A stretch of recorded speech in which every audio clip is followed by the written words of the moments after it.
Thomas and Friends. No sleep for Cranky.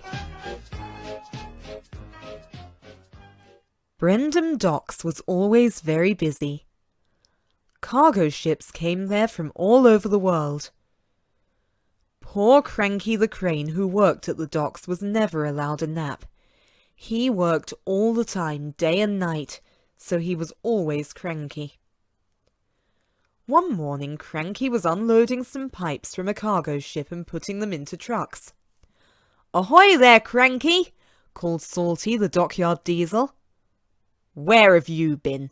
snapped Cranky. "Well, that's not a very cheerful way to say hello," Salty replied. Next the twin engines, Bill and Ben, arrived for work. "Hurry up, you two!" shouted Cranky. "I haven't got all day." "You're no fun," grumbled Bill. "You wouldn't be fun if you were stuck up here by yourself," snapped Cranky. "So that's why you're so cranky," said Ben. "You're lonely." "I am not," Cranky cranked. "If you're lonely, I'll keep you company," said Salty. "I could tell you a story." Salty loved nothing better than to tell stories about the sea, but everyone else thought they were boring. "Not another one of your stories," groaned Cranky, and he carried on lifting pipes. "I was in the middle of a wild storm," began Salty, but Cranky didn't want to listen. He was so cross that he dropped the pipes all over the track.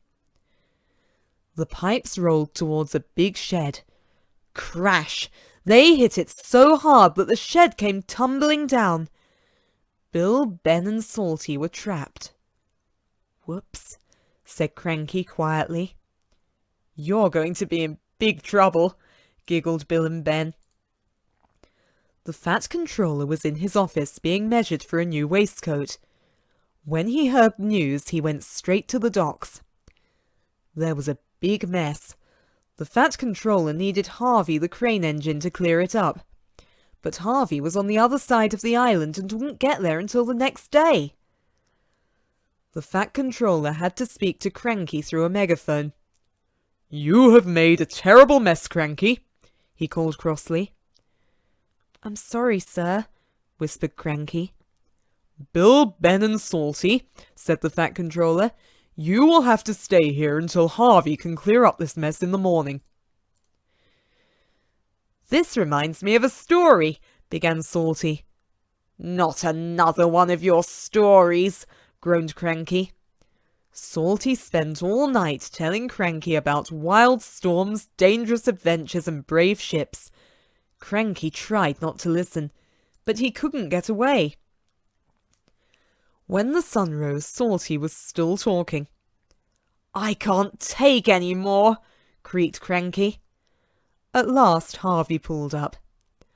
"I'm here to clear away this mess," puffed Harvey. Cranky was so pleased that he forgot to be cranky.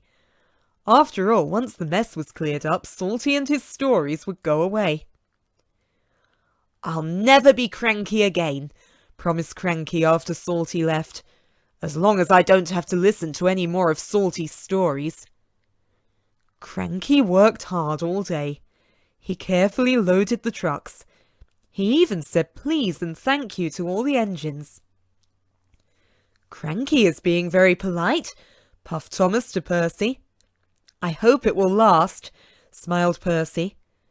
But as time went by, Cranky went back to his old ways. In fact, he became crankier than ever.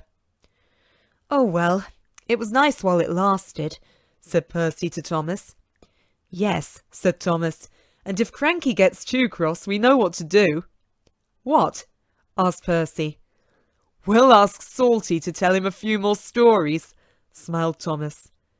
The engines laughed, but Cranky didn't think it was very funny.